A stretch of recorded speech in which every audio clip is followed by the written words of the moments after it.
I can't even cap. People be hitting me with that. How many people like, Flix, I ain't never seen you repeat an outfit on the pod, bro. How much money do you spend on clothes? And I'm like, I don't spend a bunch of money on clothes. I'm just the type of nigga, like when I go out, like I could be out at Target. Now I don't go at Target no more, but I could be out like in the shopping center just picking up groceries. I'd be like, you know what? Let me run in Ross. Let me run in Target. Let me run in H&M. Let me just see what's in there. And if it's something for like no more than like $30, I'm gonna grab it. And I might not wear it for 2 months, but nigga, when it's time to wear it, nigga, it's time to wear it. See, I keep it. I like specific brands. I keep it simple though. It's either Hollister, cause I like the way they feel. All Saints, or now I'm in the Psycho Bunny. Which I don't know if you know this, but Psycho Bunny, he used to work for Ralph Lauren. Okay. And went off and did his own thing. Okay. I didn't know that. Yeah, I done went there a lot to the point where like now we all like friends now. How much money, like you somebody that like to get fly, I don't think I've ever seen you and you wasn't in like a fly outfit. How much money do you think you spend on clothes a month? Shit.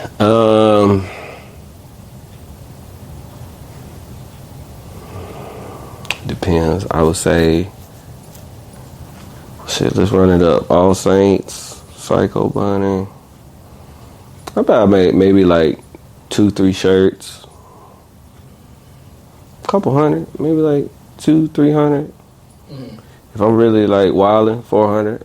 Not in like one sitting, but like in a month total. Yeah. Cause sometimes it really just depends on like if there's a lot of events I gotta go to. And it depends on what type of event, because sometimes I'll wear just whatever I got in the closet. But usually, like, if it's something like a real pop out, and I ain't never been, I say about 200-300, maybe. Or maybe even lower than that, honestly, because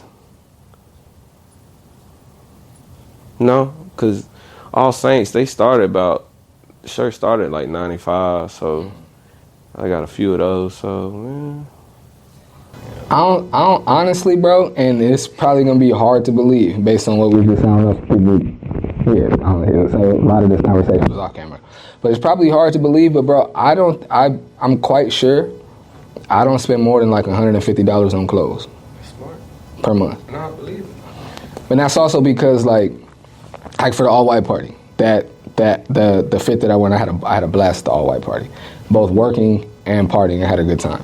But for that event, I didn't have like the all white that I had in my closet. I didn't like none of it, and I didn't wear all white. I had like my shirt was like cream or like off white, and like some tan pants. But I bought all of that stuff either that day or the day before for that. And even that outfit, that outfit itself was less than $100, and I got mad compliments all night. Hey, bro, you got that on. You got like I don't shop at all the big name stores, and even this, like even having this Champion C on this sweater right now. I mean, we talked about the crisis I had trying to get an outfit for this podcast today.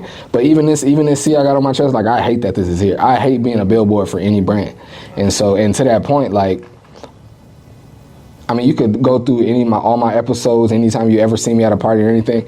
It's rare that I got a big brand on my clothes unless it's a black-owned brand. And so to that point, I don't probably no more than like $175 on clothes a month. And then also, I'm somebody like I'll see something. Like today, I bought this because I was in a crisis. I need something to wear for the show today. But I like this sweater though. So had I been just out and I seen this in the store, and this, I ain't gonna say how much it was, but it was dumb cheap. It was good quality, but it was inexpensive. I would have grabbed this and just had this in the closet for a couple months until I found a good time to wear it. That's how I do everything. So I might do that a couple times and have something in the closet that it's new to me. I just ain't worn it yet. You know what I mean? And so 2 months later, I ain't even took the tags off, and I was like, okay, I'm finna go to this event. I'm finna be working here. I'm going to this party. Let me pop the tag off of this and wear it. I'm kind of like that too, though. Cause like, I guess too, I got my everyday clothes, which I don't really buy a lot of everyday clothes. I kind of just wear them. But like my going out clothes, I kind of buy it in like, I'm not gonna say bulk, but like I might get 2-3 shirts at that one time, and then like you say, stretch it out. Cause I got like 3 or 4 shirts that I bought like for my birthday that I still ain't popped the tag off. But no, that's for sure. And me too with my clothes, I like simple. I like solid shirts. Like this one. I mean, I don't do all the colorful stuff sometimes, but that's too because I like wearing jewelry. And I feel like when you got the jewelry and then your shirt got so much, it just throws off. Now you look like a third grader. It's like, you do, like, you'd be like, just like, I'm going to sound crazy because some people might not like what I'm finna say, but like Gucci tracksuits, they just look crazy to me. You just got like when you get a tracksuit and you just like all them G's, like I think, you know, if you rock Gucci, but you got all this Gucci, like all these G's and stuff, and then it just look crazy to me. I agree. And those outfits and those like designs of clothes to me, I feel like those are made for the people that just want everybody to know that they got that brand on. And see, the thing is, what people don't talk about is, it's not what you wear, it's how you wear it. 1,000%. A lot of y'all need to go talk to y'all fathers and y'all grandfathers and y'all uncles, because folks will have on designer, but it look cheap. And then there might be somebody that's wearing fake designer, but the way they put that shit on, it look real. Like I remember, this was like years ago, I seen this dude in the airport. He had on Gucci, Louis, Balenciaga. He had like 5 different brands, but the way he put it on, it looked fake. It looked cheap. Like, so you don't really get no points with me because it's like, yeah, you got all this designer on, but it looked cheap. And then, like you say, we could go somewhere and get that thing from Ross, Target, Walmart, whatever. Be like, damn, I know he probably spent a couple bands on it. It's like, no. So I think it's not also what you wear, it's how you wear it. 100%. That's the biggest thing. It's how you wear it. Like I said, bro, the outfit I had on Saturday night at the all-white party, I mean, if I include my hat and my shoes and all of that, but I'm saying like the stuff that I bought that day, my pants and my shirt, was less than $100. You know what I mean? Now, granted, I had on a dope hat and I always got a crispy pair of white ones on, but I got mad compliments all night. And not just at the all-white party. I left and hit another spot. I was like men and women coming to me like, "Oh, bro, you got that on tonight." And less than $100. No Gucci, Louis, no All Saints, no what's the other one?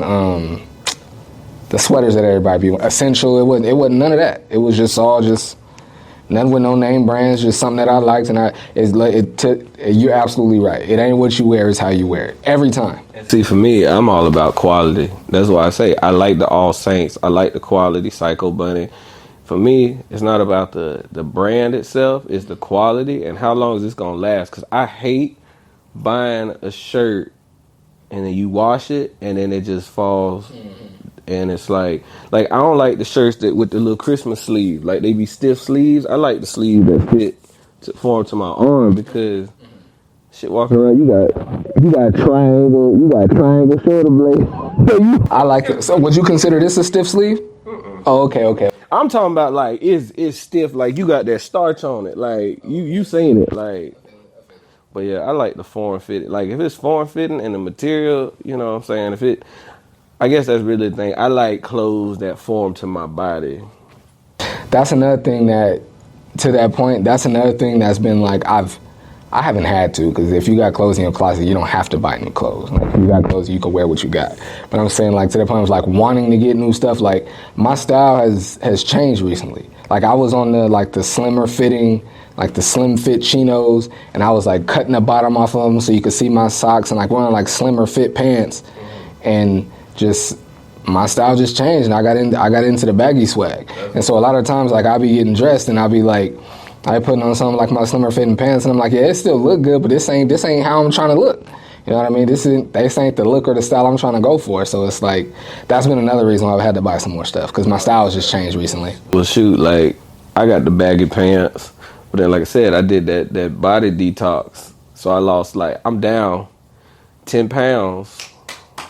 Hey, health is wealth, y'all. But now, like, I lost that weight, so now, like, all them baggy pants, like, I've never had the last time I had to drill a hole in, like, a belt was, like, years ago. Like, when I was going to go to Soul Sunday, I was like, damn, I had to get the dress pant belt, because I was like, bro, I can't even fit these.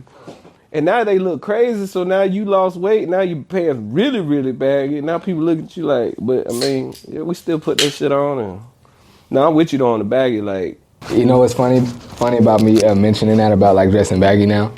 My first couple pair of pants that I brought home getting dressed, and my little brother was like, yeah, I meant to ask, but you ran out the house too quick. He was like, oh, you getting back to your roots?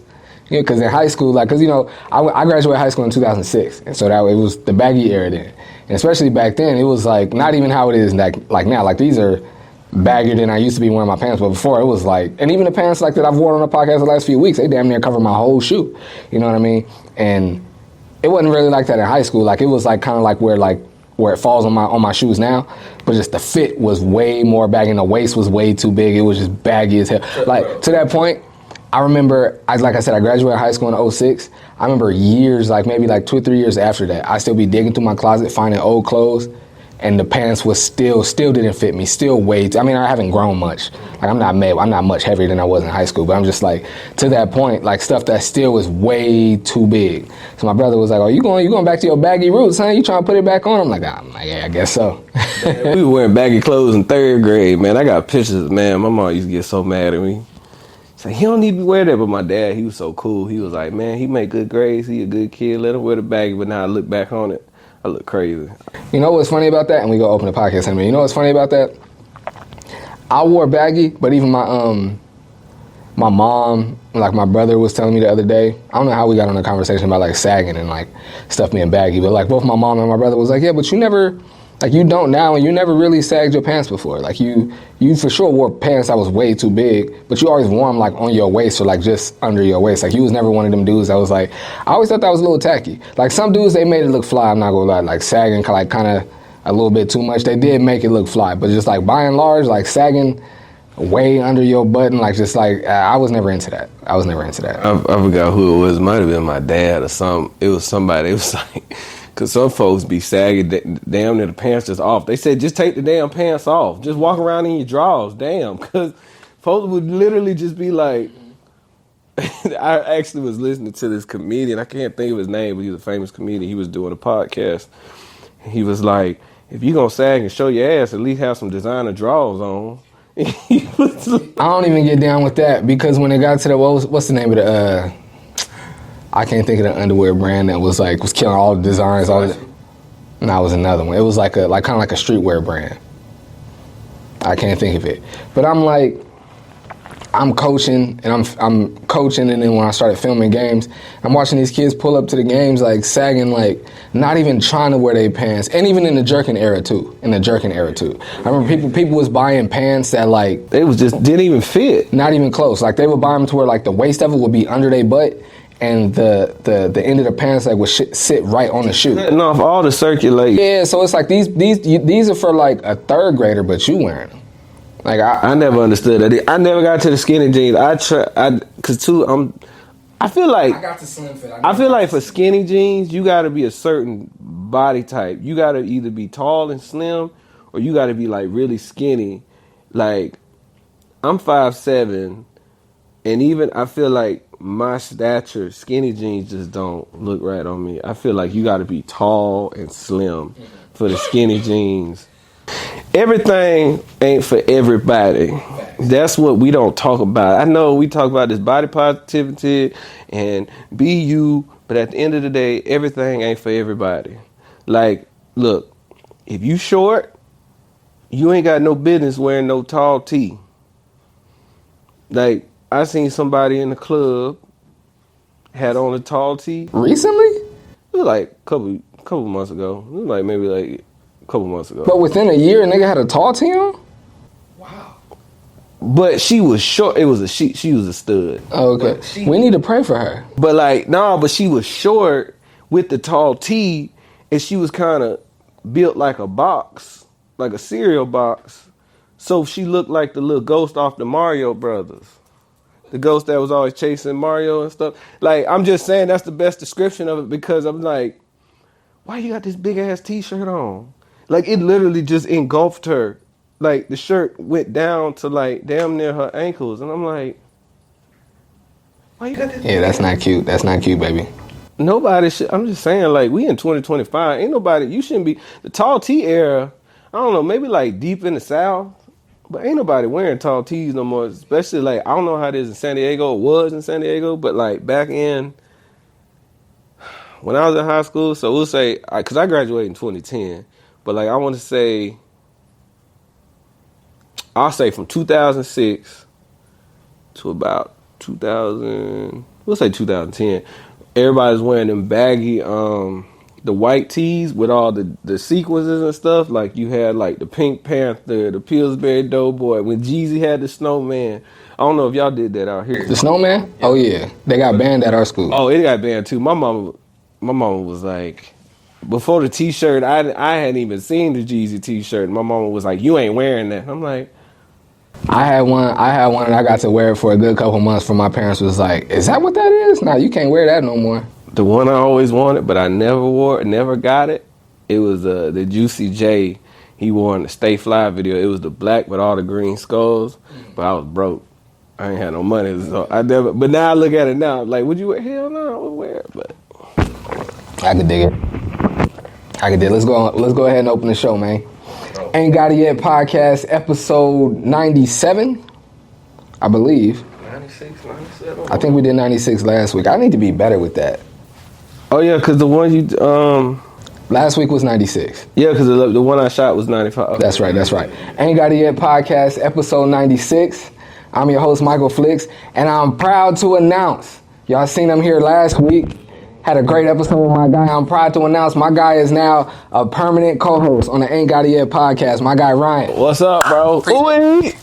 Yo. I appreciate you taking the journey with me, fam. Mama, we made it. We're going to have some fun. Me and my guy already been, so I can't even count the messages we done talked about, how we're going to take the show up, all the things we want to do, all the things we want to improve on the show and everything. And I'm just excited, bro. I'm excited. And like I said, like, that's all what I'm about. Making change, but instead of going this way, we're going this way. Good quality. That's really what I'm all about. And the same thing with you, I know that's what you're about. Is like good content, good quality. It's not just, this is my thing. Like living out here in San Diego, it's like half and half. You got half the people that care about the quality and the content, and then you got the other half, they just want to be the first to do something. And the quality behind it is not good. So I like that. You know, you care about your content, what you put out, what your messages are. Like I said, it's something I'm proud of, I like that I could be a part of. It's cool. That felt good to hear, bro. Nah, for real, bro, because like I say, like we both grown men, we got businesses, we got stuff that we do outside of this, and we are our own representation and our own brand. And like I said, there's just some people like you just can't get behind them because their brand doesn't match what I represent. And there's some people you don't want to be affiliated because it'll hurt you or damage your reputation more than help your reputation.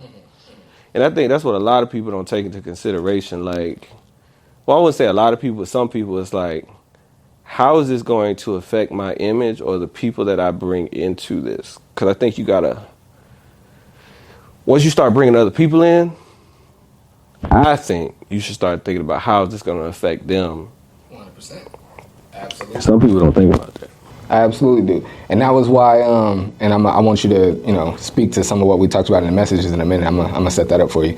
But that was why we had, a lot of those conversations that we had, because it was just like, I got a goal and a direction for this show that I'm shooting towards, and I just wanted to make sure I'm bringing in a co-host that wants to be in line with that. You know what I mean? And it would be no beef or anything if that wasn't where somebody was trying to go. But that just means this isn't the show for you. You know what I mean? So yeah, I'm happy. I'm happy. I'm excited. I'm proud that you're here, and I can't wait to see how we turn it up, bro. I can't wait to see how we turn it up.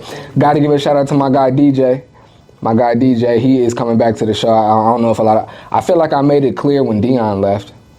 And I feel like I should speak to that too. Dion and I haven't spoken since he left, but there's no issue. There's no issue. I've heard through a couple of people that he said, like, I ain't got no issues with bro, like everything is solid. So me and Dion ain't got no issues. We haven't spoken since he left. And I think that's his decision. But there's no issue. But I also, in saying all of that, I got to give a shout out to my guy DJ, man. He wants to be here. He can't wait to be back. He wants to be. I'm gonna speak to the party we throwing in a little bit, but he wants to be at the party. DJ really wants to be here. He just can't because of what he has going on in life. But soon as that's squared away and taken care of, he gonna be back here. And we're gonna be being a 3-man podcast. And I can't wait to see what that dynamic looks like when he gets back too. It's gonna be dope. DJ's a super cool dude. Dion's cool too, but I mean he ain't on the show no more, so we ain't gotta talk about him. But DJ is a super cool dude. Wants to be here, is excited to be here.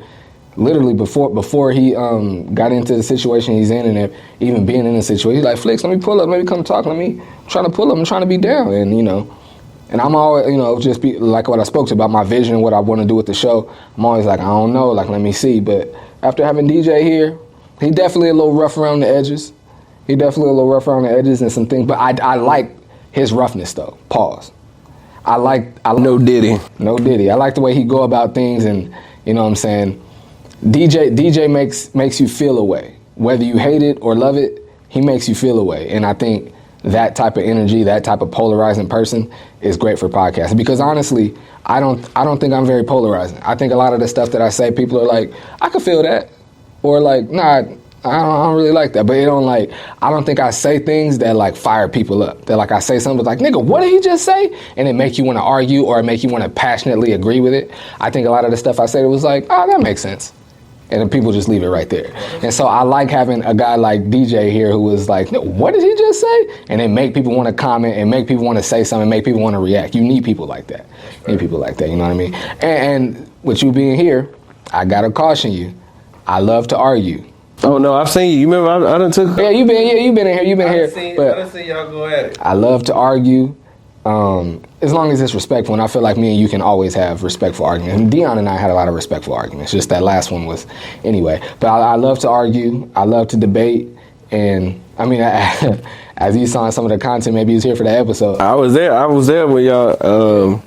I don't even remember what it was about. Yeah, but it went up. It was like months and months ago. Cause I remember.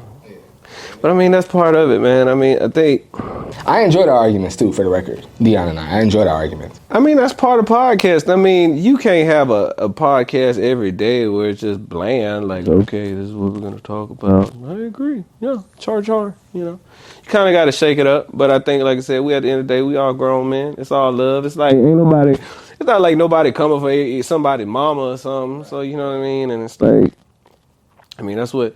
You got to give the people a little bit of spice, shake it up a little bit. So I'm excited. We're definitely gonna shake it up.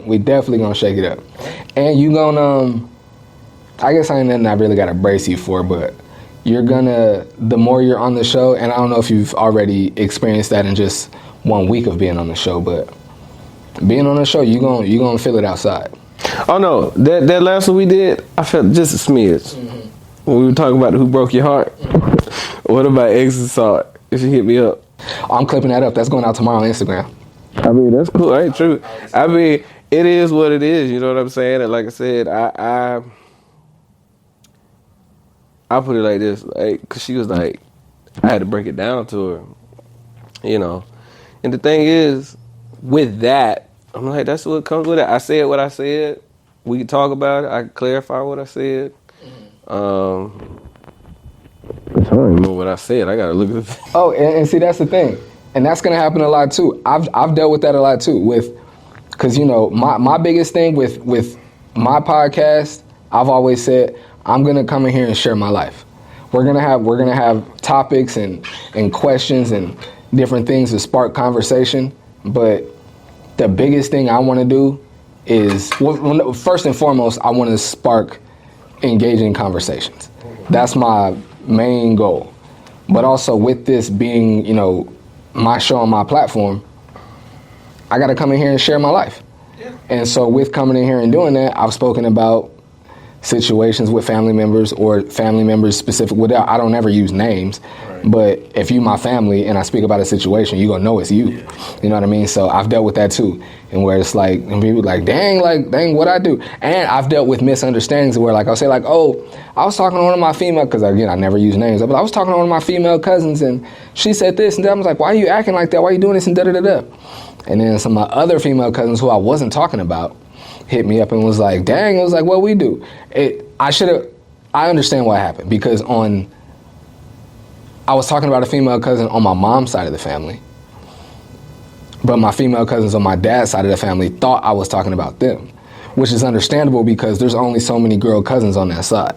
So they like, nigga, you gotta be talking about us. And I'm like, no, and I never cleared it up. I just said I wasn't talking about y'all, and I just never cleared it up. But anyway, I've had to deal with that too. You know what I mean? And I'm cool with it. I'm cool with it, because my whole thing is I didn't say your name, I didn't make it specific. Only you and I know that I'm talking about you. So if you don't ever speak about it publicly, no one's ever gonna know about it publicly. So that's where I keep it. I'm gonna continue to do that. I'm come in here and talk about my mom and stuff. Like I'm gonna come in here and share my life. Yeah, I mean, like nothing that I'm gonna say never gonna be like I'm gonna speak the truth, but it's never gonna be, say if like we talking on a subject and I say my opinion, it's not of anything ill will. Now, if we talk about an individual, like if you ask me a question about how I feel about somebody, and I decide I'm gonna keep it real, say what I need to say, then I gotta stand on that. But it's gonna be good. It's gonna be good. Yeah, we're gonna turn it up. We definitely gonna turn it up. We're gonna have some fun in here, bro. I can already tell. Oh yeah. Speaking of coming in here and sharing my life, I feel like that's what I always try to do. That's why I always like talk about what I've been on, ask my co-host like how your weekend was. Bro, I almost got jumped on Saturday after the all-white party. Why? How? Who? What? When? What? I'm walking, so I don't think you do know. I got a apartment on 4th, and Courtyard is on 13th. And so I'm like, whatever, like, I'm gonna get off work, I'm gonna walk down the 4th, I'm gonna drop my cameras off, and I'm gonna, find somewhere to go kick it for a minute, and I'm gonna go on home. Also, this past weekend, it was Padres-Dodgers series. Yeah, I seen on IG, the Dodgers mobbed out, like, it's like a whole, like they had a meeting or something. Yeah, they came in full force. I saw that, I was like, damn. They came in full force. And this will make it crazy. So it's hella people, excuse me. Hella people downtown Saturday after the all-white party, after everybody let out from Petco. So it's mad Padres and Dodgers jerseys all over downtown. I'm coming up, I think it's F, either F or G. I don't remember which one. I think it was F. I'm coming up F Street. I'm right around like 7th or 8th. And I'm walking, and because the shirt I had on, and I'm still trying to be outside, I want my shirt to get wrinkled, so I ain't got my camera bag on my shoulder. I just got it in my hand, I'm walking. And because I got all my cameras on me, like, nigga, my cameras are expensive, and I got all 3 of them on me. And so I'm on my toes, there's mad people out here, and so I'm not like looking like trying to look tough, but I'm just keeping my head on a swivel, because I ain't trying to get got. Right. And I ain't got nothing on me to really protect myself, all I got is these. Right. Dude, I see 2 dudes in Padres jerseys. One of them, I see him from like a half a block away. As soon as he saw me, and I felt like he saw me carrying a bag, and he just started staring at me. And as we get closer, I just keep my eyes on him. No mean mug. I didn't say nothing to him. I'm not grilling him, nothing. I'm just keeping my eyes on him, because I'm like, this nigga, I'm finna run up and take my bag. So I'm just keeping my eyes on him. As we walking past each other, he like, what's up, bro? And this is my mistake. I should have just been like, nah, you got it. Just on some like, you got it, bro. He was like, what's up, bro? And I was like, what's up, man? And I even said it like, what's up? Like, I didn't say like, nigga, what's up? I was like, oh, what's up, bro? And he was like, what's up? And I was like, bro, what's up? And then he was like, bro, you staring at me. I was like, bro, we was looking at each other. I didn't even say like, no, you was looking at me. I said, bro, we was looking at each other. Pause. And he was like, what? And then start like coming at me like he wanted to fight. So I just keep walking, and then I put my bag on my shoulder now. Put my bag on my shoulder, and I just keep walking. And then dude try to charge at me, and then his boy holds him back. I'm like, man, you ain't, I said this. I'm like, man, you ain't about nothing. And I keep walking. And his boy, when I said that, his boy turned around and now they both trying to come at me. And I'm like, I'm quite sure, I know I can't whoop both of them, but just the way my pride and ego is set up, I'm not leaving the fight unless it's 3. Like if it's 2 of y'all, I'm gonna try to rumble that out. It's probably ignorant, but if it's just 2 of y'all, I'm gonna try to rumble that out. And as they get closer, in all honesty, I realize how big both of these dudes is. So I'm like, I'm not about to fight both of these niggas. So the only thing I could think to do was like, power walk up a few steps and take my bag out and start like acting like I got something in the bag. And then the second dude, not the dude that wanted to fight initially, but the second dude started holding the first dude back. I was like, nah, come on, bro, do it. And the other dude was like, nah, come on. I heard the dude say, bro, are you trying to get shot? You see how you're reaching in that bag? Are you trying to get shot? I'm like, okay, my pump fake worked. I'm like, okay, I'm good at it. Right? That ain't the end of the story though, so look. And do that. And I was like, and dude is holding it back. I'm like, come on, bro. And dude is like, go ahead, bro, go ahead. I'm like, yeah, this is another way I messed up. Jesus gave you like 2 times. Exactly. And I've told this story to a couple friends, and that's where I messed up. I should have just, after my pump fake worked, I should have just left. I'm like, I ain't about nothing. And they're like, what? And then I just left it alone. My bag on my shoulder, I start walking. I look over my shoulder, and they still walking my way, but I'm like, they're not finna come over here because they think I got it on me, right? Bro, I kid you not. I take maybe 20 more steps. My first few steps, I'm looking over my shoulder, and they actually start going the other way. They start walking the other way up the street. I take about like 25, 30 more steps. All I hear is somebody go, hey, yo, bro. Hey, yo, bro. And I turn around, and there's 5 of them running right at me. Some black dude seen them running. He seen that whole altercation we had, and now he see them running at me. Some black dude's like, hey, yo, bro. Turn around, see them. I just book it. Throw my bag on my shoulder, and I just run a good 2 blocks. When I get to my apartment, take my bag off, I'm getting everything out of my pockets to go meet up with my friends or whatever. And bro, I had $500 in my pocket. It all fell out when I took off running. And that was all the money I had on me for the weekend. $500 fell out of my pocket. Oh, I was sick. And I see, that's what I got. That's what I get, rather. Just like you said, I had 2 opportunities to just be like, all right, this is over, just walk away. But my pride and ego kicked in and was like, what? Because my pump fake works. Man, first of all, I felt like a sucker because I ran from some niggas. I'm just being honest. It was 5 of them, but I still feel like a sucker. So I feel like a sucker having to run away, and then I lost $500. I'm sick about that 500. See, but this, bro, that's downtown for you, you know, and that like. Oh, I shouldn't have told the story. I was over losing it. Telling the story just brought it all back up. Nah, but honestly though, man, that's the thing about downtown, and that's what I don't respect a lot of like these guys, where it's like, bro, you wouldn't do this on a regular day by yourself, but when that liquor kick in or you with your boys, now you wanna. I don't respect that. Now, if you a hothead 24/7, I think you crazy, but like. If you could do that, at least it lines up, because this is what you always do. If you could do that by yourself and it's 10 people, he crazy, but I respect it. But like, I've seen that where like downtown, where a guy, he be talking all that noise, and then somebody be like, "What's up?" "Oh, I don't want no smoke." And then you turn around, he done caught 3-4 of his homeboys, and it's like, why'd you have to go get all of them? And then that goes back into. It kind of ties into how I was just talking about representation in other people. Think about it like this. How many times have you heard stories where other people have gotten killed or beat up over somebody else's mess? Oh, plenty of times. And folks don't think about that. They just see, hey, it's 5 of us or 1 of them, and we gonna get them. But they don't know this person might have it on him. He might have some people in the cut. And now one of your homeboys who wasn't involved, that you got involved, is no longer here because you want to play these type of games. And I think, like I say, a lot of people don't think like that. I get that from my mama though, because my mama was that she take it to a whole extreme. You'll tell her something. She'll be like, you don't want to do that because if this happened, it was always you could die. I'm like, it's like, don't want to do that, you'll die. I'm like, had me scared as hell. He like, you want to go over there? You don't know the people? I'm like, damn, why everything got to be death? Can we like level? It's levels to this, but I get what she's saying. But that's always what I'm thinking. Like, you just never know. And then it's like, you bring other people involved. And it's like, now you putting these people's life on the line. It's just too much. Way too much.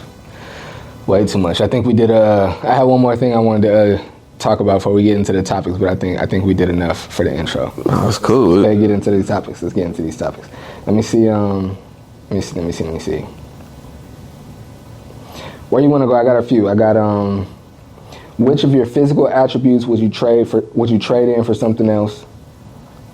And then the other one that I wanted to start with, do you typically attract the people that you want, or do you have to seek them out?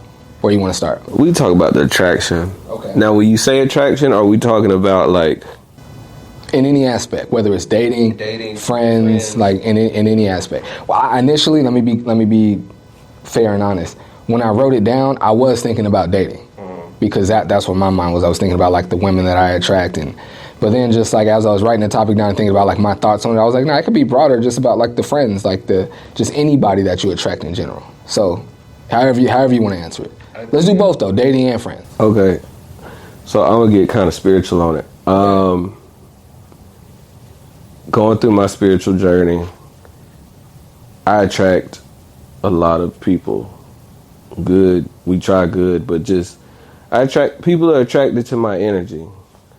And I found that throughout the years, I attracted a lot of low vibrational people. Not because I'm low vibrational, but it's just, I don't know, that's just what I always seem to attract, even though that's not where I try to be. Because like I found myself, these people, we would be friends, and then looking back on, I'm not cool with none of these people now, but like you look back on it and like they were very negative. They were always dumping. That's what it was. Dumping their problems, just everything. And it's almost like it does something to you.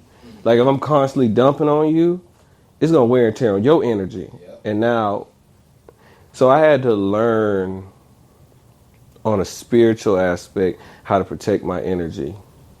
And that's not something that's like, regardless, I'll go ahead and say it. This is not a religious thing. This is like a legit spiritual, like you have to meditate and really learn how to like protect your energy, because people will latch on and it will drain, like we already know. But how I got out of that, I basically had to take a step back and I started going to find the people that were more like-minded like me. Was this here in San Diego? Mm-hmm. More positive thinking, like something I didn't actually. I'm sharing with you now. I've shared with one other person, but I say like, what was it? It's been about 2 weeks now. I really had to take a step back from the entertainment side of the house. And a lot of the people that I was involved with, not saying that all the people I was involved with were bad people, but energetically, I just kind of had to take a step back and reset, because I felt like some of the people that I was around, our energies didn't align, and I needed to go find people whose energies aligned with my energies. And honestly, it's been the best decision I've ever made, because I feel more free, clear-headed. I can think clear, and now I can kind of decipher. Because it's kind of hard when you're in when you're in a space and the people around you, we won't say they're low vibrational, but let's just say y'all aren't on the same frequency, and it's kind of hard to move or maneuver, because you got all this different energy around you, and it's kind of hard to think clear. So when you can remove all that and kind of reset and get around other people to kind of get a fresh perspective, I say all that to say, like, now I can decipher the type of people I want around me and the people I don't want around me. And not to say that being these 2 weeks that I cut all these people off. That's not that. I just took a step back from everybody because I'm like, I need to really reevaluate my life and everything. So, and then I'll say too on the dating. The dating, it was kind of just up in the air, really. It was just kind of, the energy fell where it fell. Yeah, it wasn't like I was seeking. Well, I'll say my last 2 relationships, my last 2 legitimate relationships, I wasn't really seeking them and they weren't seeking me. Just bumped into each other. Kind of. The first one, we ran into each other. I seen her at a bar. And then the second one, the last one, it started off on like a photo shoot thing. But it wasn't like I'm trying to get with her because she want to do the pictures and stuff. It's just something that just flourished into. Organic. Yeah, so I guess I say none of my relationships have been forced or they just organically happen. But like friends and all the other stuff, then that is like, that energy is more, it comes and goes. For me, like dating wise and women, I can honestly say I've been blessed to where, like, I was about to say something that make it sound cocky, but more often than not, like the women that either approach me, because I don't really approach women like that. Like, if I see a girl that's pretty that I want to talk to, I kind of like float in her area and see if something can organically happen, and if it don't, in my mind, it just wasn't supposed to happen. So I don't really like go up to women and try to pop it like that. So I'll say just, the women that have come up to me or that I've found a way to like get close to them and have a conversation with, a good 85 to 90% of the time, it'd be the types of women that I would want to spend time with, that I would want to take on a date, that I would want to hang out with. And I think that's a blessing. I think that's really, really dope. And what makes me think about that is because, and I don't know if I've shared this on the podcast before, but definitely with a few friends. When I got divorced, like I was depressed. And after being with one woman for 13 years, and then you sad, and you just trying to like not be sad no more. You just want to have some fun and just find something to take your mind off of your sadness and depression. Me, my brain, I was like, bro, I'm outside. Like whoever I bump into, whoever want to get, and I want to be clear in saying that was years ago, 3 years ago. It's not a place that I'm at now. I'm trying to walk with the Lord. I'm baptized. I'm trying to live a certain way. You know what I mean? But that's not where I was at this time. And so when I got divorced, I was just like, hey, I'm outside. I'm trying to meet some women that want to get it popping with me because I'm sad and I ain't had no sex in a long time. I'm trying to be outside with women that want to get it popping with me. And honestly, walking out my door, and I've never been that type of guy. I've never been the type of dude that walk outside that's trying to get laid, that's trying to have sex, that's trying to meet girls that want to. I've never been that guy. But because I was sad and I hadn't done any of this, I was like, that's what I thought I wanted to do. And so I was going outside with those intentions, honestly. But I was not bumping in, and I was not bumping into, and I'm still not bumping into women like that. And I'm very thankful for that. Very, very thankful for that. I don't typically, and if they are those types of women, I was about to say, I don't typically bump into women that are just trying to live like that, the way I thought I wanted to live coming off my divorce. Even to this day, I don't bump in, like more often than not, I don't bump into women like that. And then even if I do, if they are those types of women, I think I'm confident in saying, because of the way I carry myself and the way I present and the way I speak and the way I go about things, I don't get that type of energy from women. Like any woman that I meet and that we exchange information, I try to take on a date, more often than not, they're on what I'm trying to be on. They move in the way that I would want a woman to move if I was trying to move around with them. And I'm thankful for that, bruh. I'm very, very thankful for that. At first, it didn't make me like feel like any negative feelings or thoughts. But at first, it was like what is it about me that's all I attract? Like, I think it's a good thing, but I was like questioning, like, what is it about me that's like, what is it like? Why don't I attract the women that's just like, oh, yo, what's up? What you trying to like? I think that's a protection and a blessing 100%. Because 100%. I'll say this: when I'm MCing, that's when they all pop out. That's when they like, it's Burger King. You can have it your way. Same. But bro, if you would have been at the all-white party this weekend, bro. Oh man. But I say like. I've been out the game with this last relationship and then my previous, I say 3 we'll say 3 to 4 years. I've been out the game. But like. Hold on. When you say out the game, you mean like you're not dating? Like I was in a relationship. You had one girl that you was focused on. Yeah, and then that fell apart. And then shortly after, I got into another relationship, and then now we're here. But I think... Where's here? Like, we're not together at this moment. At the recording of this video, we aren't together. My boy sound like he holding out hope. No, it's like... You were saying something. My bad. What I was saying? Okay, so going back to, like, being out of the dating game for, like, so long, like before these relationships, I was in them streets. But I think now, at 33, my priorities have changed. And you don't really care about all the one nights and because at the end of the day, I look at it like, what are we doing?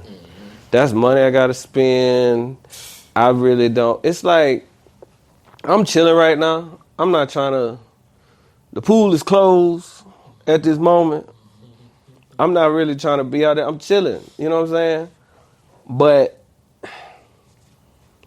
as you get older, I feel like, and I can't speak for every man, I'm speaking more so for myself, you don't want to, that's a lot of work. You going out every night, you trying to find something, because the way my mind works, I don't really know her like that.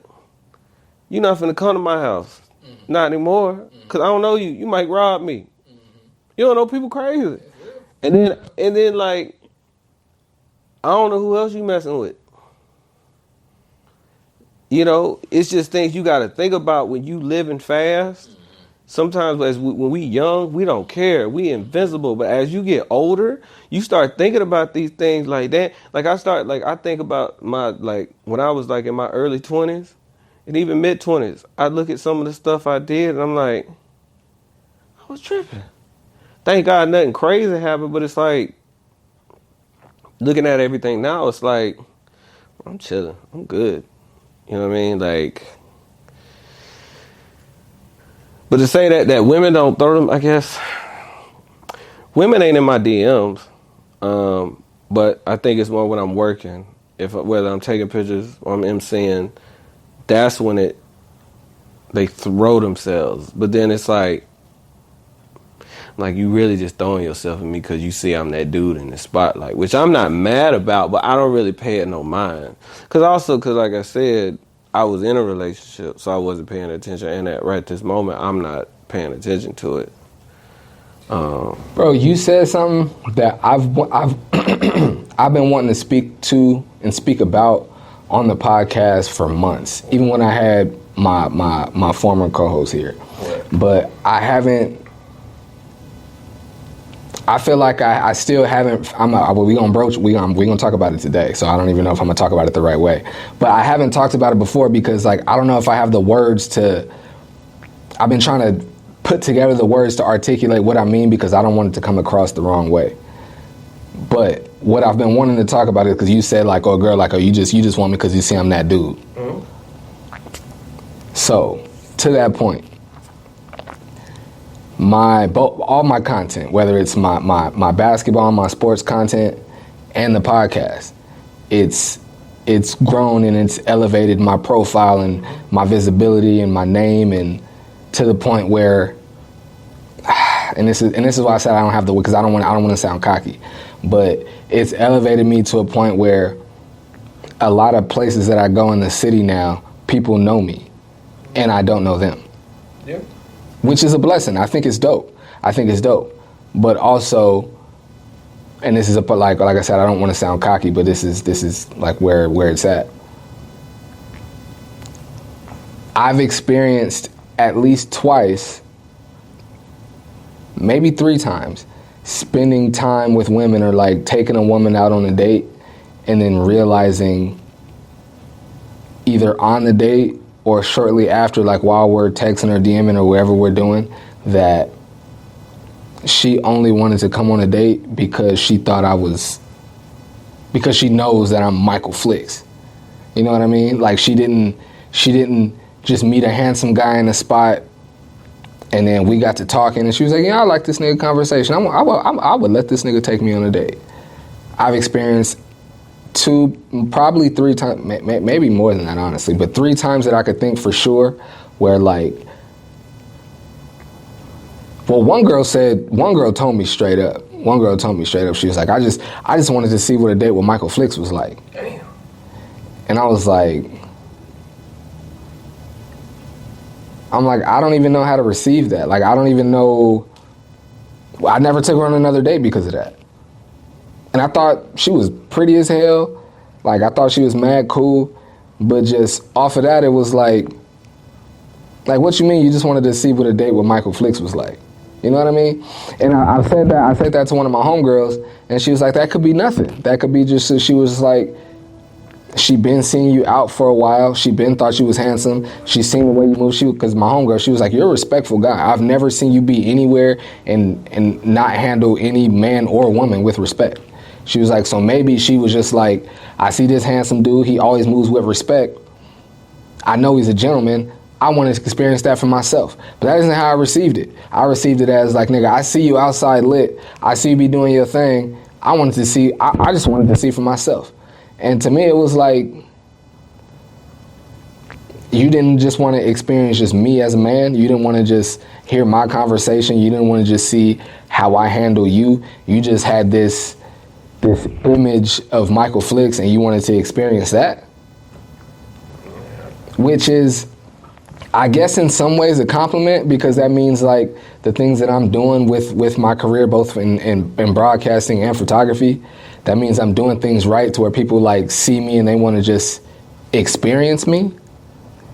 But just like hearing and knowing that somebody just wanted to experience me to see what it was like, it was like, I don't even know what to do with that. And I don't want to see what's up with you after that. See, like, there was like a small gap. Like, there was like in between my last 2 relationships where there was like a small gap. And like, I realized the women that were throwing themselves at me, it was for the clout. Because there was one time this girl was on me at an event. And she was like, oh, you so cute, da-da-da-da-da. Got the IG. I hit her up, like, what's up? You know, just nothing crazy. Nothing. No response. Just weird, right? So I'm like, oh, you did it because it was in a moment. So like, a lot of that stuff, that's why I don't entertain a lot of this stuff. To that point, bro, about it being in the moment. I don't know if this was what she was thinking, but based on like my past experiences, like that date that I went on and some of those women just like, I just want to experience Michael Flix. I felt like I had an experience like that on Saturday at the all-white party. So I'm right there, I'm at the stairs and I'm filming, I'm doing my thing, right? And I'm like, I'm on like the step right before the ground. So I'm right there and I'm about to take a step up and go back on the stage and keep doing my thing. And this mad pretty girl that if I just saw her out, I would want to talk to her. Like, pretty black girl, big pretty smile, thick legs, like she, like, aesthetically would be my type. She's walking over to me, and I'm thinking she finna, like, because I had taken her picture already. I'm thinking she finna ask me like a lot of people do, and that's another thing women do. They be like, oh, where can I get the picture from? And that's their way in to be like, try to shoot their shot, which is cool. I could shoot you down, or it's up to me, but it's whatever. But so that's what I thought she was doing. And she come up to me, and while she coming up, because I already took a picture, we had already had like a little cool little moment. When she coming up to me, I'm playing with the camera, acting like I'm getting content from her. And she come up to me, she dancing already. And like I said, I'm standing on the steps, and my nigga, she like pushed me down on the stairs, right? And I sit down there, and I'm like, yeah, this girl crazy. Like, I'm thinking she a little tipsy or something. And then she started trying to give me a lap dance. Oh, she tried, man. She started trying to give me a lap dance. As soon as I seen that's what was going on, I got up. I'm like, nah, watch out. And I got up. And I didn't even say nothing to her. I just went up on, like, in the deep back part of the stage, and was like, because I know she can't come on the stage, so I'm just up there. And then she caught up to me later and was like, why is the fine cameraman running from me? And I had to tell her, I was like, shorty, I'm never going to be the dude that's getting a lap dance out in public for everybody to see and record. And I'm like, shorty, that's never, I was like, if you wanted to dance, we could dance, but I'm never going to be the dude that's, and then so for me, and she didn't want to dance. After I said that, she didn't want to dance. And so I took that as, and I could be wrong. Maybe I could just be, I don't want to say jaded, but maybe I'm just a little like tainted by some of my past experiences. After she didn't want to dance, but she was so eager to give me the lap dance, I took that as, was like, this nigga's lit. I want everybody to see me giving him a lap dance. Yeah, I can say, because...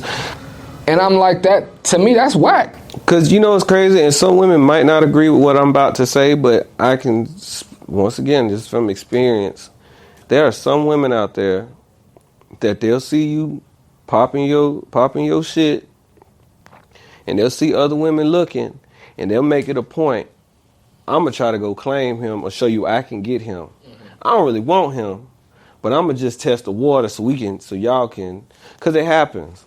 But salute to you, because it's a respect thing too, because like you said, we in 2025. I'm not even thinking about, okay, if I was in a relationship, that's definitely a hell no, you're not finna. But if I'm single, I'm not thinking about her dancing. I'm thinking about all these cameras that's finna be out, who's gonna flip it, that's gonna end up on Instagram, and now I look crazy because, like you say, we have an image, you have a brand. Like, I don't want people seeing me just looking like a Jodeci concert. Like, some guys like that. But like I said, we grown men now. We grown man business. Like, I don't want to be looking like I'm hunching somebody, some female at a party. Now it's all on IG explore page and stuff. You know what I'm saying? And if a woman don't respect that, then keep it, go find, you know what I'm saying? There's plenty of fish in the sea for you to go do that to. And like I say, I just don't think, you know, yeah, you got to go find you somebody else to do that with. And like I say, we all grown, so it's not like, and if you get mad at it, that's your problem. Yeah. That's like, ooh wee. I like this. You need some. You do need, like, if you throwing a party, I probably sound like a contradiction now. If you throwing a party, you do need some people that's in there with that energy. You do need people in there that want to do that. I'm just saying they can have that. I'm not ever doing that. Yeah, they ask. And I'm saying like, I'm saying like you need people in there to say like, I guess I'm not judging. No. Because there's no harm in it. No. But I'm just saying, for me, in the way I carry myself, in the way I carry it, in the way I want to be portrayed, I'm never gonna be the dude that's in front of the whole party getting a lap dance from some. I wouldn't even get a lap dance from my girl in front of the whole party. You also got to think too, not just like, even if I wasn't doing all the stuff that I'm doing right now, I still wouldn't do that. Right. But you got to think, you have a face. You do the sports, you do the podcast, you have a brand, you are a brand, and you're protecting your brand. And if you are somebody out there that respects your brand, you gonna feel what I'm saying. Like, it's okay to have fun. If you see a girl dance, but you also got to know there's levels, right, and there's certain spaces, and there's a time and a place for everything. Because once you start having a brand, now you got to ask yourself, how does this portray my brand? Like, it's okay to drink and have fun and dance, but like I say, all it takes is a 5-second, 10-second clip, and with the wrong caption or the wrong clipping, like I say, I'll say this. I'll go ahead and say it. When I was doing the R&B block party as the MC, the last one I did was the Battle of the Sexes. And that was the last one I did. And we had all of that good content. And the first thing that got posted and I got tagged in was 2 people hunching each other damn near. But I got tagged in. I untagged myself because I'm like, bro, what is the representation? Like, we had a battle of the sexes, men versus female, where it was sing-offs and it was dance-offs and it was me and Prince talking trash to each other, the DJ, it was good. And the first thing you put out is 2 people hunching on each other. So now when people look at this type stuff, they say, oh, this is Uncle Luke Freak Fest. But if that's the brand, if that's what you want to represent, that's on you. But that's something I can't be a part of. Because I don't want people to be like, oh, he do all the freak off. No, did he? Bro, that exact point that you're speaking to is why, let's go. It's going to make me sound away to some of my clients. But that's why some of the party videos that I've made, like a lot of the content that I do, I take my time and I feel like I do a good job of my edits. And so when it get posted, I'll be like, yeah, I'm trying to collaborate. Like, yeah, it's your video, but let's collaborate. Some of my party videos, because I know, like, I'm going to create whatever video you want. However, like, if somebody got their whole butt out, if somebody is hella humping on each other and you want that in the video, I'm going to give you the video you want. But if it don't necessarily align with, like, my branding and my imaging and the way I want to post and portray myself, I'm going to just send it to you and I'm going to let you post it. And if you tag me in the caption, if you tag me as the creator of this video, I want that. Please always do that. But as far as collaborating and it being on my page for all my followers and all the people that rock with me to see, I'm not finna do it. I'm just not. I'll probably put it in my story so people can see I created this, so they can see how talented I am with making videos and how good I am with the edits. But like I said, if it's like people humping on each other and it's all kind of just butts out and just everybody just, I don't want it on my page. Like, not to live forever. I'll put it in the story so it'll be gone soon enough. But No, that's fair. I've always tried to protect myself and be guarded in that way, but just, like, the more I grow, the more I realize, like, that's always got to be something that's got to be at the forefront of my thinking. And that's what I started learning with both my IG pages, because the Simple Visions, the photography page, that was my first business. Well, that was the business page, and that was my first. That was my first public page, and I'm gonna be honest, I was so nervous going public, because I'm a private guy. Even though it was a business page, I don't like making it public, because I'm always thinking, like, people could take it and twist it, but I know I'm not posting nothing crazy. And then with my red page, I made that public. And I realized, like, if I want to start moving in bigger and better spaces, I do kind of got to be careful what I say. I mean, I can say what I want, but it's like, what is my brand? What am I representing of myself? Like, now, if I go in there and say it, then obviously I said what I said, but it's like, it just kind of, once I got into the business of things and really trying to grow myself, it started making me think, like, okay, you really got to, what are you representing as yourself? What are you putting out there? That's kind of like why I restructured the photography thing, because I kept getting these low-end, broke-ass clients. I'm going to say it. Like, and I'm not saying that everybody got money, but all the broke-ass people was coming up talking about I want to work with you, but I'm only going to pay $100. Or, I want to work with you, but I'm only going to pay. So it's like, I had to look at my content, like, why am I getting all these low budget ass people that's trying to dictate what I'm going to charge? And then on top of that, what they want, it's true what they say. The low budget people, they want the most. They want you to, They want you to stay there the longest. They want you to take all them pictures. They want the edits like tomorrow. They want all this stuff. And then they want to pay you like pennies. And then they got the nerve to say, well, I can go get this person. Well, go get their ass then to go do it for the $20. It's going to look like a damn trap phone.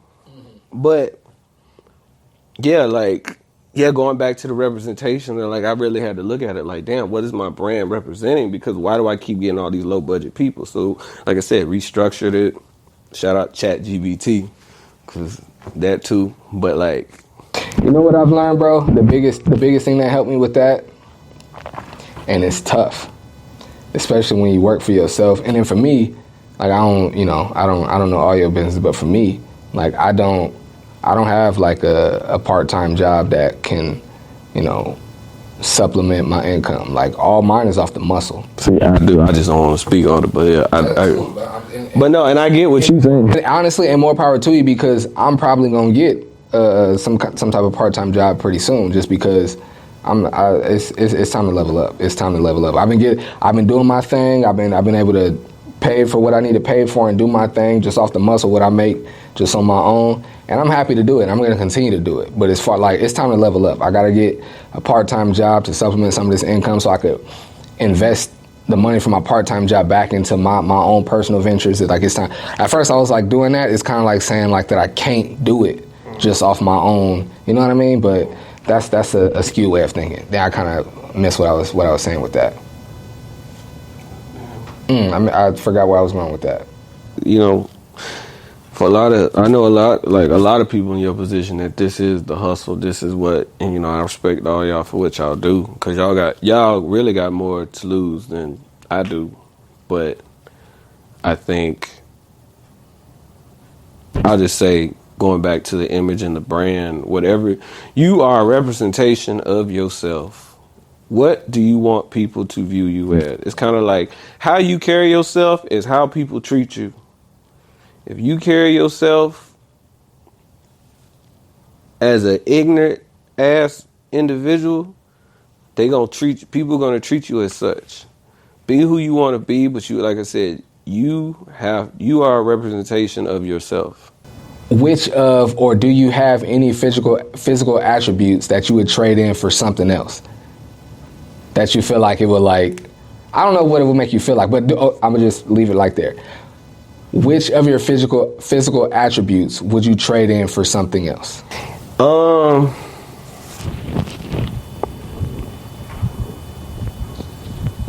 I could just be a little bit taller.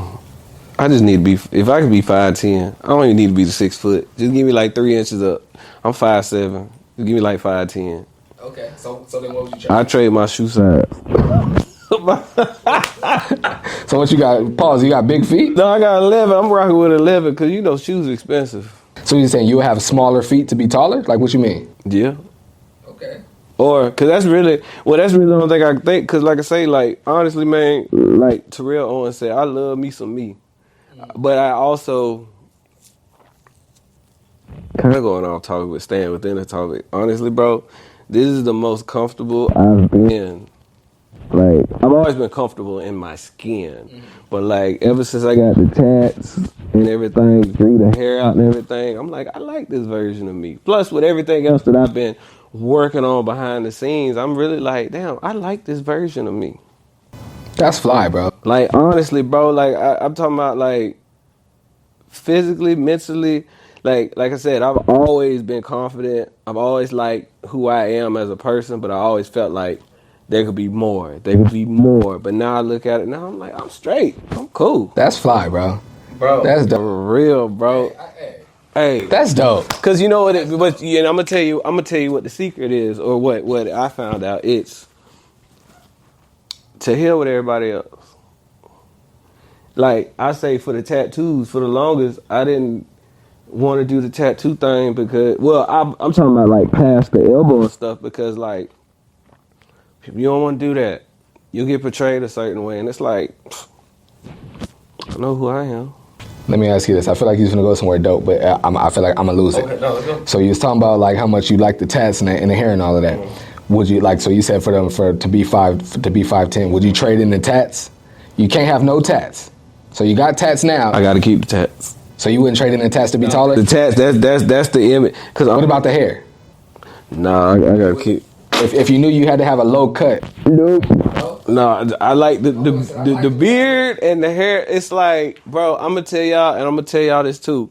Hair, I love my hair, and I love it so. Rub it in.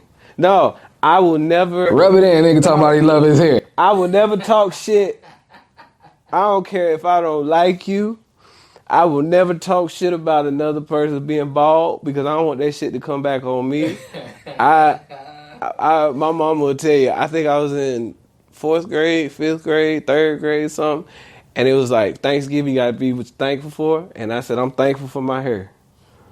That's why I don't talk shit about hairline. Like, we can have a roast. I'll never go for your hairline. Even if you got the Neo forehead and shit. I would never talk. You know what, now look. I'm before my coach like, nigga, put your hat back on. And listen, I'm a bald nigga. And most people tell me, I feel like I should put my shades on when I ain't got my hat on. I don't know. It's a confidence thing. I don't know. But like a lot of my people, like whether it's guys or girls, they've told me like, bro, like you got the head shape to be bald. Like I don't. I got the dip in. They was like, you should go without the hat more often. And that's honestly, that's why I feel confident to do it now, because I just shaved a couple days ago. But the only reason why I never do is because I don't never have a fresh shave. So and I love my hats. I ain't go first and foremost. I love hats, not just the Flix hats. Y'all grab a Flix hat. Make sure y'all grab. Make sure y'all grab a Flix hat. When I said hats, I wasn't just saying I love my Flix hats. I'm just saying like my hats. I got like probably like 40, 50 hats, bro. And I love my hats. It's something about somebody telling me or me just thinking, oh, this is all you can eat. Cause now I'll be like, I don't want to do it. And it's like, damn, like my choices. But like if you just dabble and find what works, like make sure you get the greens in, give me a little smoothie. Like I'm a suburban child now living in San Diego. I get my little smoothies, walk my dog. I live downtown. Of course, you see the homeless people. You like, damn, we in downtown. We not as suburban as we thought. You know what? Let's talk about that. Because I didn't live in the suburbs until 7th grade. Okay. And even I did. Well, it wasn't the suburbs. I didn't live in the suburbs, but just when we moved up to, so when I was born in East Side Long Beach, in the hood. We moved to Southeast, and granted, like our street and our block was nice. Like it was like we lived in a house, a 3-bedroom house with a backyard and a garage, and all of our neighbors, they lived the same way. But it was still in Southeast. It was in the hood. Like we was in the hood. It wasn't until moving to Escondido, and again, it wasn't the suburbs, but it was North County, San Diego, and then the part of town that we lived in was, I don't want to say the nicer part of town, but it was nice. Like it wasn't the suburbs, but it was nice. It was like I could walk to the store at 10, 11 o'clock at night with no worries, other than maybe getting like chased by a dog, and that probably didn't even happen. You know what I mean? So it was like, it was nice. But anyway, I'm saying all that to say, I'm an inner city kid. All I know is the inner city. And so I just want to hear like what it was like growing up and living in the suburbs.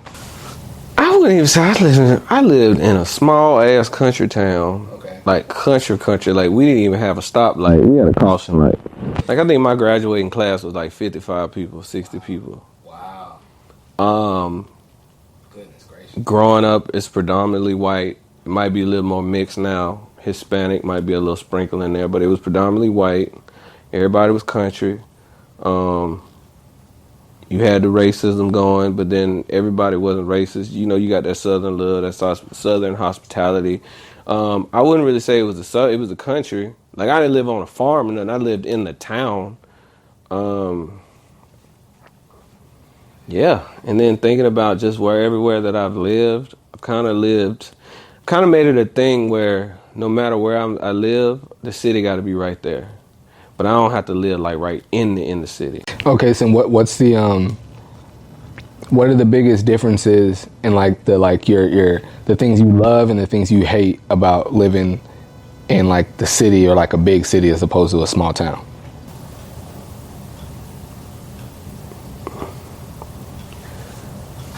Small town, as crazy as like I said, with even with the racism and everything, everybody looked out for each other.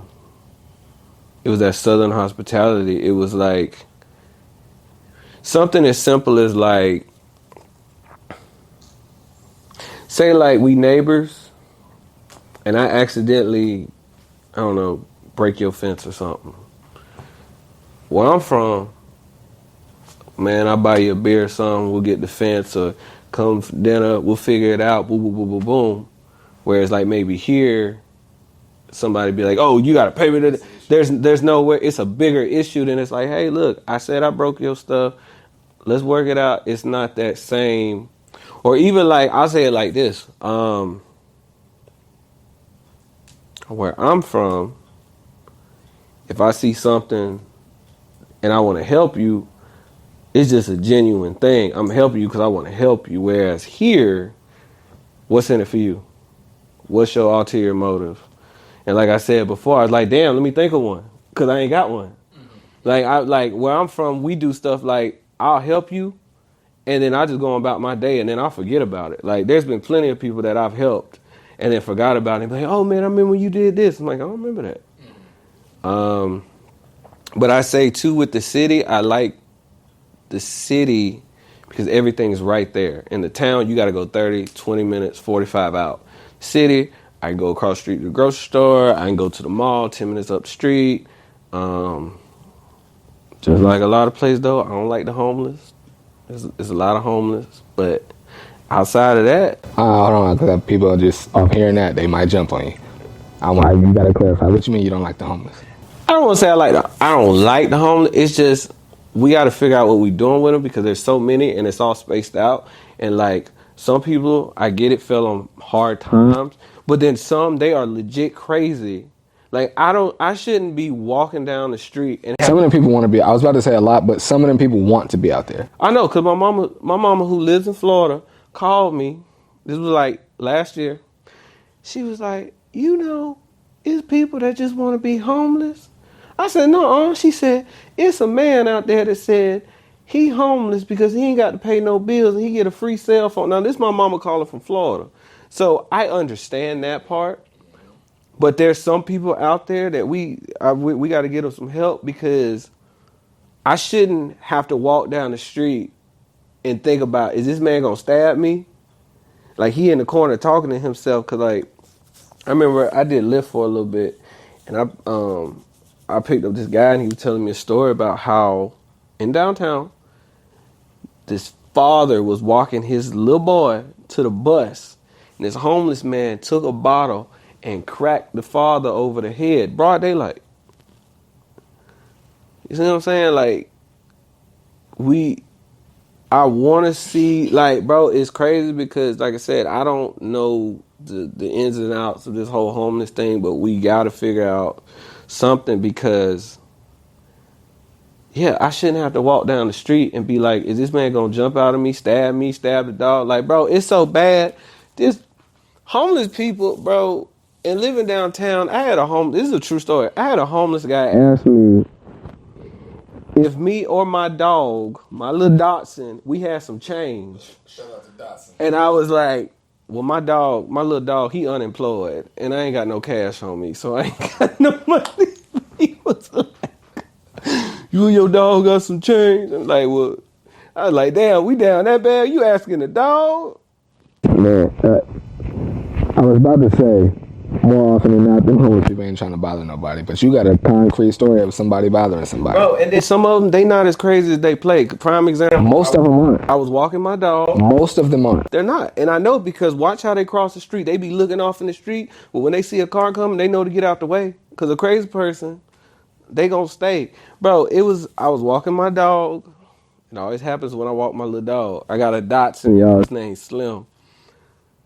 Shout out to Slim. I thought Dotson was the name. I'm walking my dog, and it's this lady. She on the other side of the street, and she looking off into space, talking to herself. All of a sudden, I hear, "Can I pet your puppy?" And I look over. She talking to me. It's a Sunday morning. I'm like, whatever. Come on. So she come over there. She like, I know you. I said, no, you don't. She said, where you stay? I said, I ain't telling you where I stay. I stay over there. She said, no, I've stayed with you. I said, you ain't stayed with me? She said, yeah, me and my husband, we stayed at your house for like, you had us at your house for like 7 days. I said, bullshit.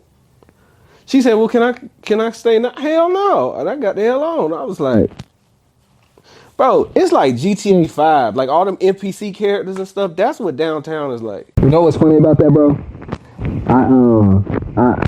I don't think he wasn't homeless. I'm sure he wasn't homeless. He didn't look homeless, rather. He didn't look homeless. But I bumped into a dude downtown, and I forget where I was just coming from. But I just needed some water. I wasn't faded. I wasn't tipsy because, like I said, I've been outside faded before, but I haven't done that for a while. I'm living differently these days. So I know I wasn't faded, but I was just like, I think I just got done working. I was in like some hot club somewhere. I just needed some water, right? And I'm walking, and bro was standing there. He had a water bottle in his hand, and he had an unopened one on the ground, like right at his feet. And I'm walking past him, and I seen him, and I was about to ask, I was like, bro, just let me get that water. But I was like, I wouldn't want nobody walking up asking me for my water. I was like, I ain't finna ask him for his water. So I was walking by, and luckily enough for me, he stopped me and talked to me. Like, he just stopped me and talked to me. We get to rapping, da-da-da-da. He's like, you need anything, bruh? And I was like, thank God he asked me that. I forget whatever he was talking about. We talked for maybe 2-3 minutes. He's like, you need anything, bro? I'm like, I ain't gonna lie, fam. If I can get that water bottle at your feet, that's all I need, bro. He like, oh yeah, I got you, bro. What's your name? I'm like, Michael Flix. I was like, Michael Flix. He's like, I heard your name before, bro. I'm like, oh, okay. I'm like, I do this, that, and the third, da-da-da-da. I show him my Instagram. He's like, oh, okay, I definitely heard your name before, bro. And it's just like a genuine, I'm thinking, it's just a genuine connection. 2 black men meet on the street. He gave me the water, da-da-da-da. He's like, hey, take my number down, bro. He's like, I be downtown all of the time. We could maybe get up sometime. Like, you know what I'm saying? Look like you got a lot of stuff going on. Maybe we could connect. I'm like, yeah, I do a little this and that, the third. I might could help you get into one of these spots down here, whatever. Yeah, take my number down. Next morning, I kid you not, I probably met him like, usually get in when work around like 11 o'clock. I probably met bro like 11:30, 11:45. Had that exchange, we had that talk, we exchanged info. The next morning, bro hit me like, hey, bro. First he hit me like, hey, what's up, bro? It's nice to meet you last night. Everything good with you? I'm like, everything good. You make it home safe? Everything straight? He like, yeah, I'm good. He like, hey, bro, I need a favor. As soon as he said I need a favor, I'm like, this nigga don't know me from a can of paint. I know he about to ask for some money. I know he is. Sure enough. He like, hey, bro, I'm on hard times. I got this to pay for. I got to pay my phone. I got da-da-da-da-da. If you could just send me like $150, bro. I'm like, what? Like, nigga, you don't know me from a can of paint. I didn't even reply to it.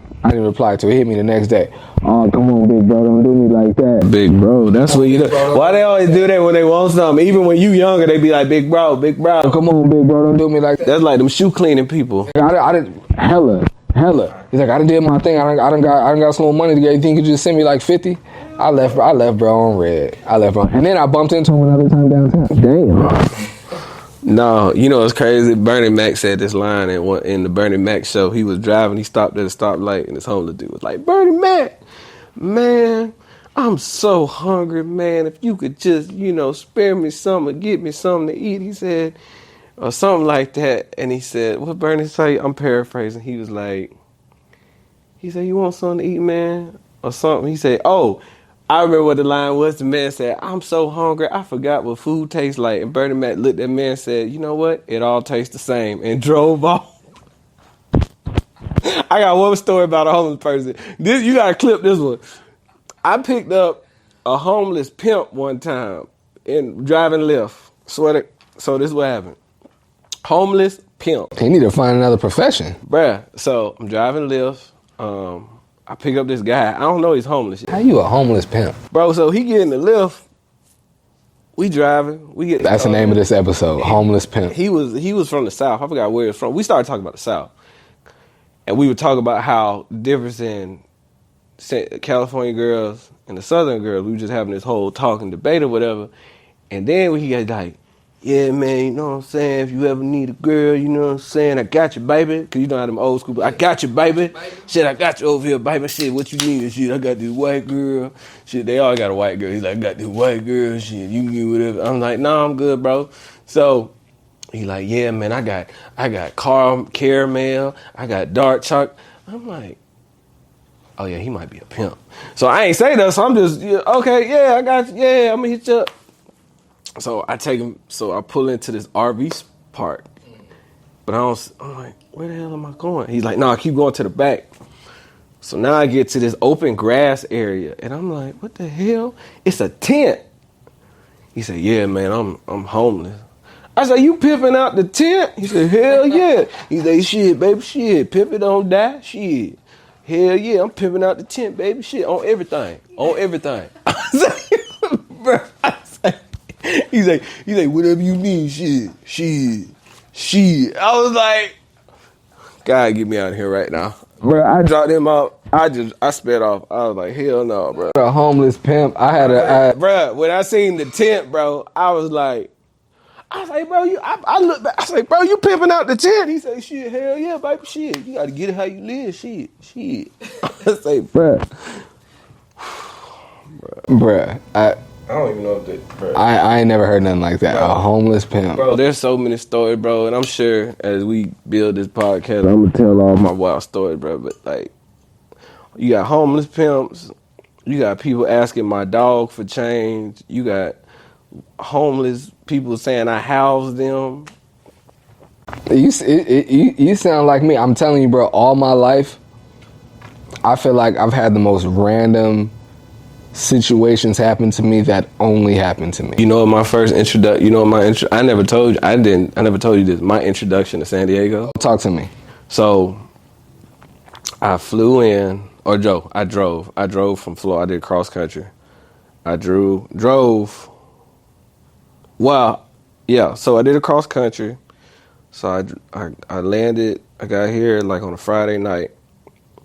A friend of mine had a friend at the time she was trying to put me on. So we had been talking or whatever. So I linked up with her, like showed me the night on the town. So this is exactly how my night went. So first night in Gaslamp, I seen a homeless man get carted off in an ambulance. I seen a 5-on-3 fight where 3 dudes got jumped. We ended up at this Latin bar and this lady was walking around shirtless. No bra, no nothing. This your first night? This is my first night. And I'm talking about just out. Welcome to Dago. So I'm confused because now I'm like, is she a part of the restaurant or it ain't nobody saying shit? Because you know when you not from somewhere, you like, and ain't nobody saying put a shirt on. So this must be normal. Yeah. I'm like, is this? But that was my introduction. When like I said, when that dude got carted off, I'm talking about. I said, bro, I'm like, welcome to downtown San Diego. You know what, bro? That's hella crazy. I'm both disappointed and thankful that I've spent my whole life here. That, like, I mean, I was born in Long Beach. But I've been here since I've been 5, so, like, I'm from here. And so, like, I'm thankful to say that, like, I've spent my whole life here, and San Diego was all I know. But it's also sometimes a little disappointing because I don't have none of them stories. I don't have none of that, like, oh, like I moved out there and like my first experience there, like I said, like I've traveled around like with some of my jobs and I've got to experience some other cities and stuff like that. But as far as like moving there and living there and getting to experience that city for the first time, and so like okay, like so like my first time going to Phoenix, it was an interesting experience. But it was like, okay, this is interesting. But at the end of this weekend, I'm getting back to Dago and what I know. So I've never had that experience of like, I got here and all of that was crazy. And I live here. So as this was about to go on here, I've never had that experience. And so like I am thankful for that like Dago is my home and I love it here. And I don't think there's a better city in America than San Diego. And so I'm thankful, but also like sometimes a little disappointed that like I haven't had any of those experiences, you know what I mean? Because like even like my dad was born in Detroit, and moved to Long Beach when he was 13. And then I forget how old my dad was at the time in 93. But in 93, moved to San Diego. So even my dad has been like, I'm from Detroit. I had experiences there. I grew up and lived my whole, adolescence and adult life in Long Beach, and I'm in San Diego as a married man with a family doing this. Like, I don't have that. Like, everything that I've ever done has been here in San Diego. I mean, but you got time. And I do have time, but even to that point, I don't have no plans on leaving. I really don't. You might not have to. I mean, you can always try. And honestly, I think a lot of people,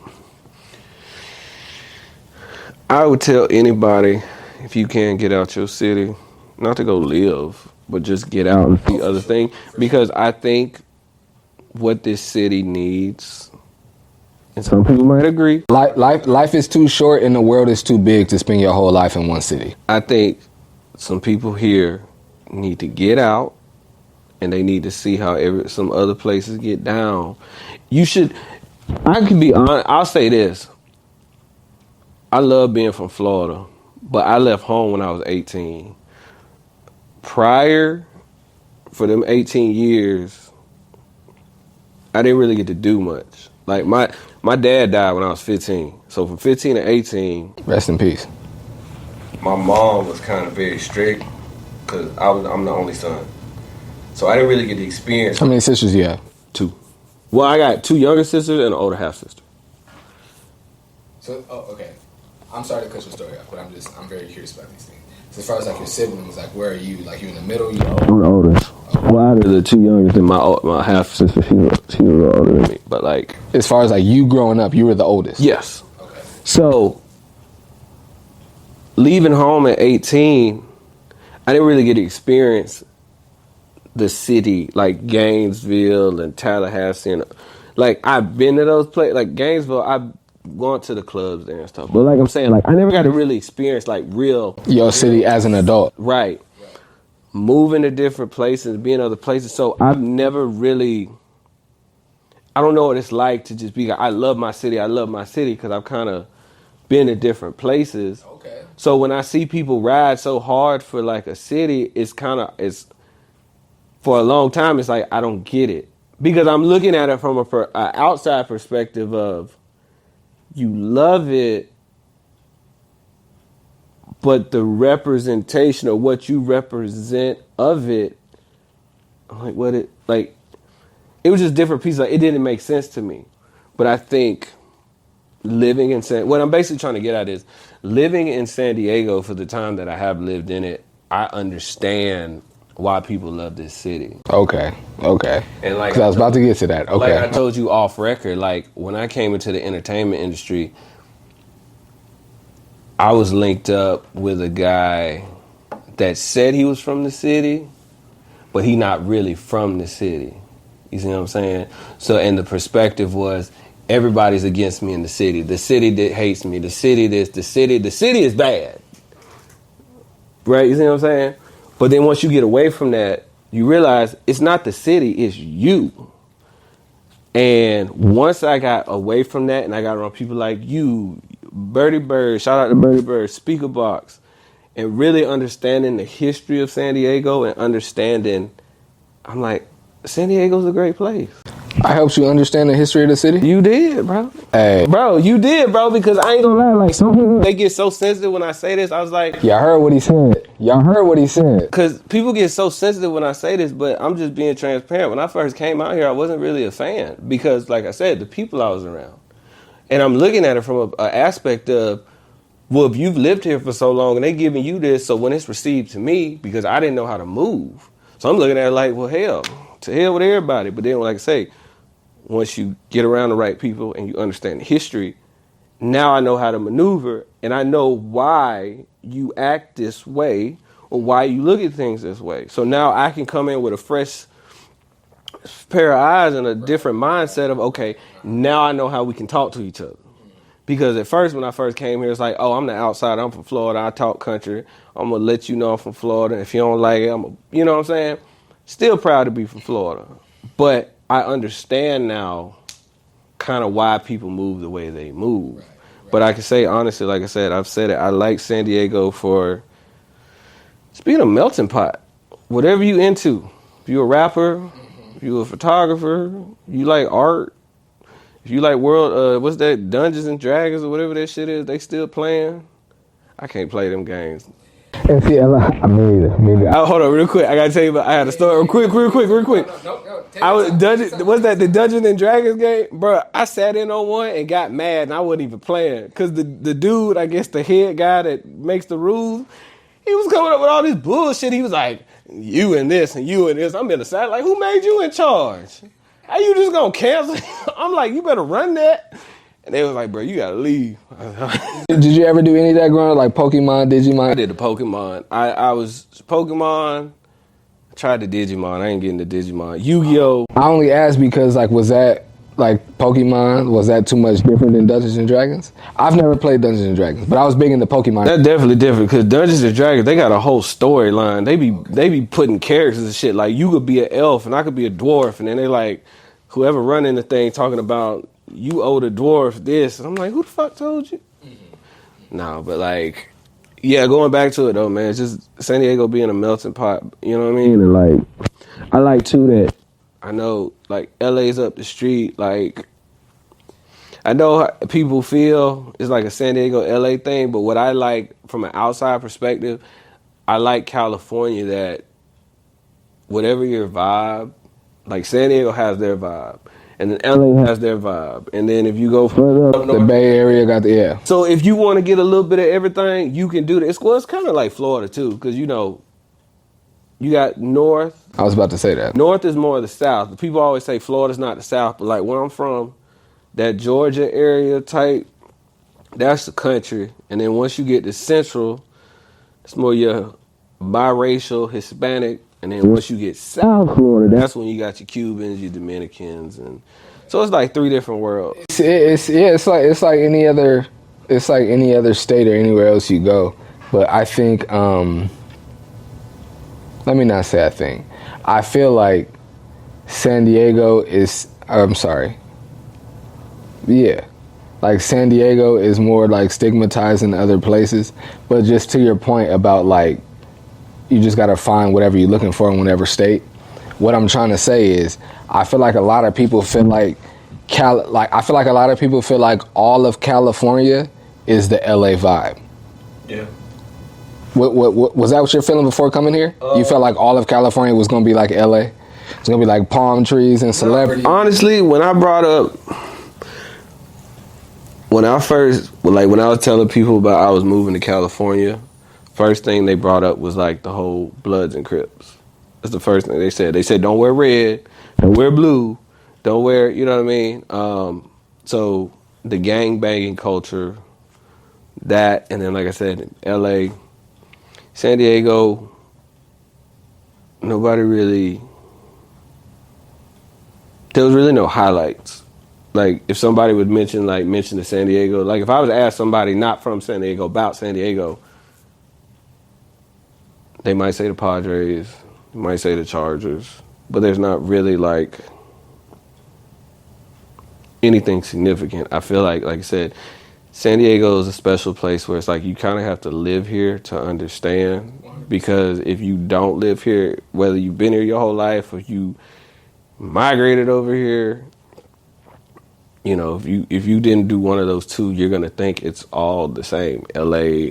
And that's what's so unique and challenging about San Diego, but what's so challenging about being from San Diego is that we do have our own culture here, but you have to be here to seek it out and experience it. Because I feel like, and anybody that's from here, please feel free to correct me if I'm wrong, but I feel like you have to, like New Orleans, for example. Somebody could tell you about New Orleans culture and you know that's what it is. Even without going there, you know that's New Orleans culture. Whereas like San Diego culture, you're not gonna really, and even with New Orleans, unless you've never been to Mardi Gras, you've never been to a second line, if you haven't been there physically yourself, you're never gonna understand it. But if you've never been there, all the people from New Orleans can tell you, and well, the things that I mentioned is not their entire culture. It's much more broad than that. But I'm saying that to say those are things you can identify with their culture. But I'm saying that to say, before ever going to New Orleans, somebody could tell you, this is New Orleans culture. This is what we do. This is the food we eat. This is the music we listen to. This is how we give it up. This is how we party. This is what we do here in New Orleans. Where I don't really feel like San Diego really has that. I agree. Where we do, but there's nothing significant. You have to experience it. I get It's not like you couldn't just tell somebody, this is what San Diego does. This is the music we listen to. This is the food we eat. This is the culture. This is how we party. Like, somebody could tell you that, but it could sound like many other places. But until you come here and experience it and you see that San Diego has its own unique culture, you won't know it until being here and experience it. And I feel like a big part of that is because we are the melting pot, and we're the melting pot. Like, we're the melting pot that we are because we're a military town. Like, New York is the melting pot that it is because it's one of the biggest cities in the world, and just so many people live there. And so all these different cultures are there, where you got little Haiti, you got little Italy, you got all these different subcultures within New York, to where somebody could, and even without those subcultures, somebody could tell you just about New York culture, and you could know it and understand it somewhat without ever being there physically and experiencing it. Where I feel like San Diego, we don't have that. You have to live here, and you have to either live or visit here for some time to really experience and understand our culture here. I think that's true, because I think one difference in like LA and San Diego, anybody from LA, for the most part, can tell you, all can say kind of like the same thing about an experience that all people from LA share.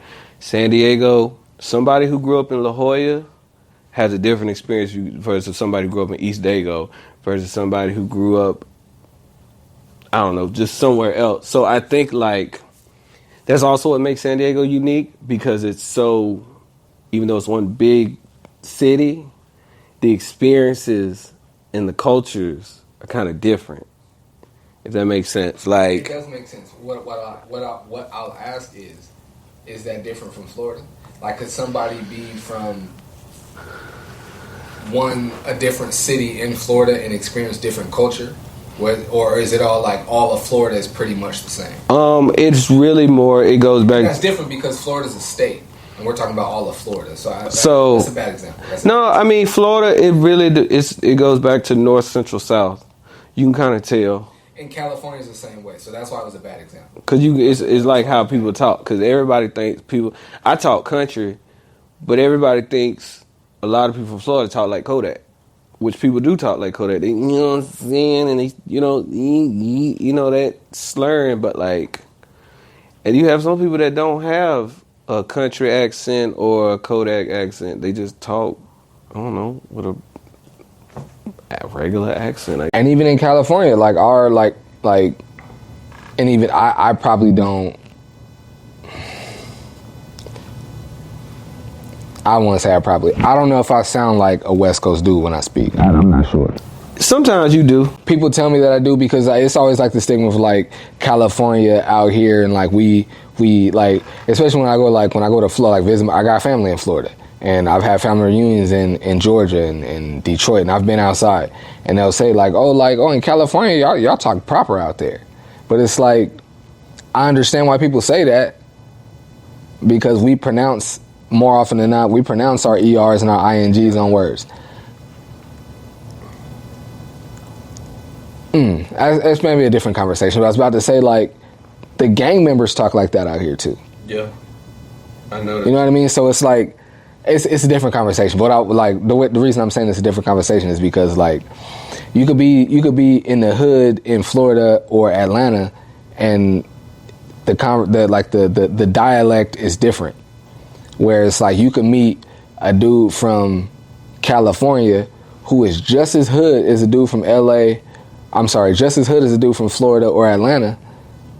But this is just how we speak out here. Yeah, because y'all like, cuz cuz, on the gang, cuz. I mean, you could meet a gang member that he'd be like, "What you doing out here?" And you hear the ER and the INGs in his words. But that's just how we speak out here. And it's not like we trying to be proper or we trying to pronounce every word and syllable. That's just how we speak. And it's like, to us, that dialect and that slang, that's hood out here for us. Whereas in Atlanta or St. Louis or Florida or wherever you going, they chop the end of the word off. Yeah, we do. You know what I mean? So it's like, but I'm saying though, to that point though, and I'm not a street dude. I'm not a street dude. But I'm saying like I feel like I have a vast vocabulary, but I don't. Okay, the way I speak on the podcast and when I'm speaking like in certain settings, like, nah, that's not true.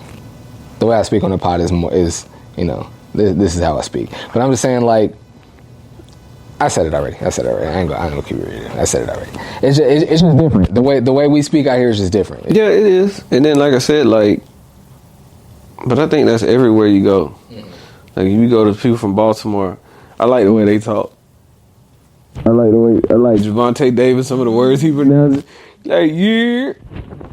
You know what I mean? And then even like North Carolina, what was it, South Carolina? I had a homeboy, I think it was either North Carolina or South Carolina, but he would always say Bo. Like, yeah, Bo. I'm like, that's not my name. But that was like, that's how he talk. And like, I don't know, like Florida, like North Florida, we right there with Georgia, so we kind of, like I said, that country is kind of merging. But like I say, it's all good. Because, bro, I've gone home, and they say country people, some say we talk slow, some say we slur our words, bro. It's some country people, I don't even know what the hell they saying. I'm like, I don't know what the hell you just said. I need you to type it out or something, because, you know, but it's crazy, because my sisters don't. I have a sister, the middle sister. She talks proper. She don't talk country. And she hates when I use slang. Like, I picked up, I don't know, just being around people from St. Louis and just other country people where they say her.